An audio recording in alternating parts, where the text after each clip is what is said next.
Hello and welcome to another video from Armoury Antiques and Militaria and our YouTube channel. Welcome back to the channel, ladies and gentlemen. Hope you're well and things are going good for you.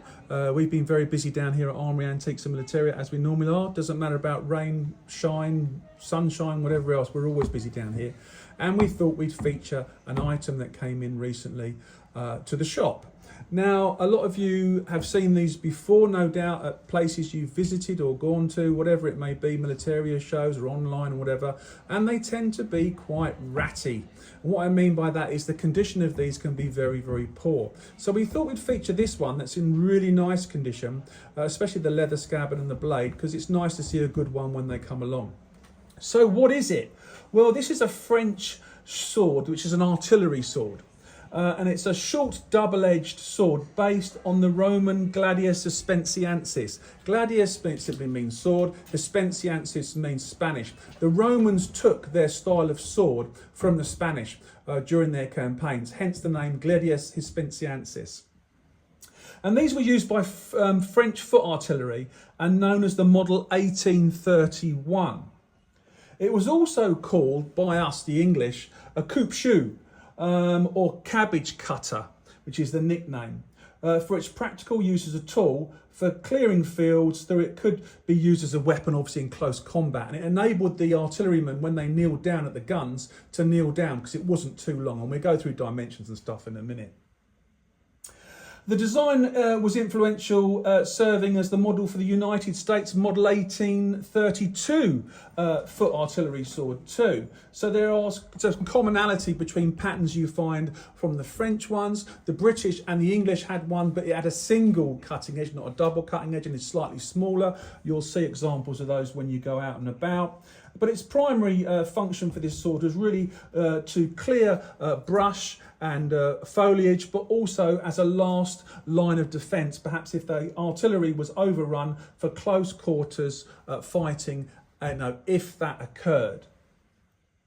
So we've got a really nice brass handle. And just finally, the service life of these, sorry, I go back a bit, the service life of these was 1831 to about 1870 roughly.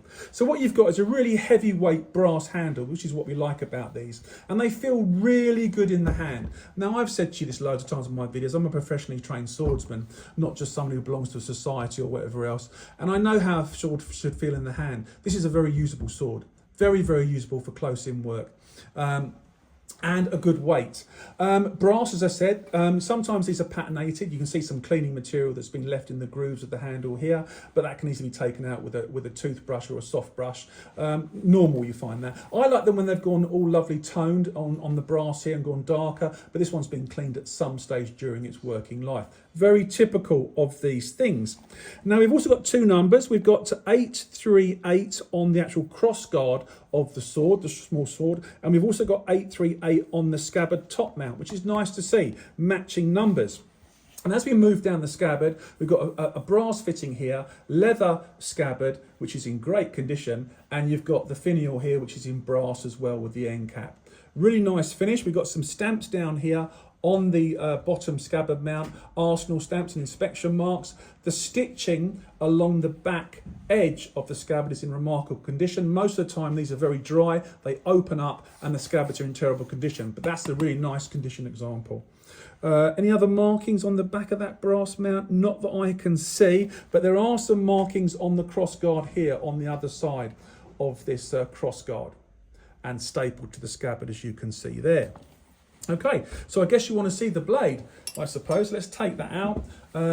These blades are nice and robust. What we've got here is a maker's mark, Talbot in Paris, and we've got a maker's mark here. Okay. Sometimes you'll find maker's mark on the brass under the grip here or under the cross guard. Same on the other side. Sometimes you find markings here, and on the other side you may find markings as well. But you've got this flat V section on both sides, as you can see, and then the blade is wasted. What it means is it comes in here and then widens out towards the point, as you can see here. This one's in really nice condition. It's not full of pitting. It's not all damaged or destroyed like most of these that you find. So it's a really nice object. If you see me touching the blade, don't worry. Don't be too precious. I handle swords all the time, and if we handle them with our fingers, they'll be cleaned. So don't worry. worry. So let's look at the size of it. I suppose you better put it back in the scabbard first of all to give you an overall measurement. So back in the scabbard, turn it the right way for you. In inches, we're talking about 27 inches, okay? From the top of the handle to the tip of the scabbard. And when we take it out of the scabbard, the bare blade, overall, we're talking about 25 inches and the blade itself, 19 inches in length. Now, with these swords, you've got to be careful because there are a lot of copies around.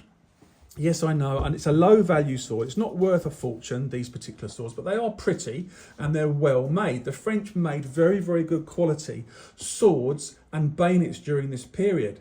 Really good quality, some of the best. So you need to be careful because certain companies that are out of business now, I think Worldwide Arms and companies like that made repros from India, and they look very, very similar, and they can pass them off as being original. People will rub out markings or they'll age them. So be careful, you want a real one. And when you get a real one, as I said to you, they're really good in the hand, they've got a good weight, and I certainly as a professional swordman could use this close in very nicely. They're never sharpened, they're always blunt, and you see me touching the blade, don't worry, it's going to be clean later on. Sharp point, yes, but they're blunt, never sharpened, and they're like a blunt tool really. But of course, if they were sharpened, you know, I've never seen one that has been sharpened, then they could be very, very effective as a cutter and also a stabbing weapon, as the Roman sword was. The gladius suspensiensis, as I've said, gladius meaning sword, suspensiensis meaning Spanish. The Romans stole this design of sword, or this style of sword, from the Spanish, hence the name, gladius suspensiensis. If you don't believe me, look it up. Sometimes you'll find markings also on the throat of the scabbard around here, so look there. These do come with hangers. What I mean by that is a frog. So leather hangers on occasions. They're not commonly found on these pattern swords, but you do find them on occasion. All right, so it's worth trying to find or hunt one out with those sorts of extras that you might have. Now, as I say, these are hard to find in good condition. You'll find that they're pitted. You'll find that the scabbard, where the stitching is along the back edge here, is dried out and it opens out, and then you can't glue it back together. It's in a right mess because of storage issues. Storage issues with these, you know, depending where any sword is stored, can really affect the condition that it finally ends up in. So be careful of that. So if you find a good one, I suggest you buy one and put it in your collection. I really like them. I think they're fun. I think they're really well made. I think that they're really good as a swordsman's in close type of weapon. Not that they were particularly used for that, but it was designed just in case for the artillery, the French artillery, to use them as the last line of defence if they were overrun, as I've said. Anyway, I really like these. Put some comments down below. Always interested in what you have to think. Most of you out there will have one of these in your collection. If not, consider getting one for your collection because they're really nice. But you try and find a good one. Not easy. The English variation is nice. It's slightly smaller in its dimensions, and the blade, as I said, is not double-edged, it's single-edged, and that's the old army transport type of ones that were issued at that time. But you'll find other countries use this very similar design to these swords. There were German ones, there were Russian ones, there were Austrian ones, there were Belgian ones. It goes on and on and on. But this is a French one. Anyway, the marks are always interesting to research, the arsenals where they were made, etc, etc. So it's a nice area to collect. And if you had a fan of these, maybe 20 of them, and you put them in a big circle on a wall, they'd look really, really nice. And that's because of the brass and all that kind of thing.